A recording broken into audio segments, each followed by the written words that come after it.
নিয়েছি আলুর সাথে হলুদ লবণ মেখে এগুলো ভেজে নিব। তেলে আলুগুলো ভেজে নিচ্ছি। এখন ঢেকে দিব। এই হলুদ লবণের মধ্যেই আলুগুলো মেখেছিলাম। দিয়ে দিলাম হলুদ, দিয়ে দিচ্ছি পরিমাণ মতো লবণ, দিয়ে দিলাম পরিমাণ মতো লঙ্কার গুঁড়ো, যে যেরকম ঝাল খাবেন সেরকম দেবেন। দিয়ে দিচ্ছি জিরা বাটা।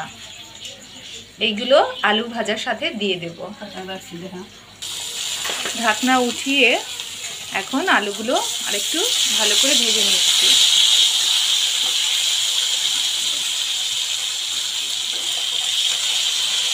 এই আলু ভাজার মাঝখানে আমি মশলাগুলো দিয়ে নিলাম। এখন সবগুলো ভালো করে একটু কষিয়ে নিব।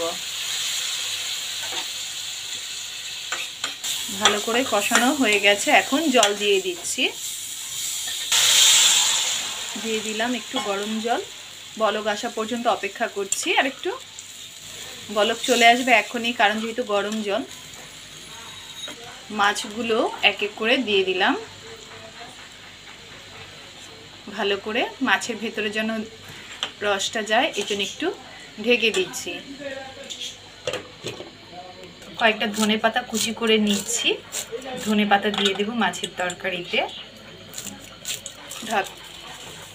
ঢাকনা উঠিয়ে একটু ধনেপাতা দিয়ে দিচ্ছি। ধনেপাতা দিয়ে এখন আমি নামিয়ে নিচ্ছি। এখন কি সুন্দর হয়ে গেছে আমার তরকারিটি। হয়ে গেছে তরকারিটি। আপনারাও বাড়িতে তৈরি করে খাবেন। ভালো থাকবেন।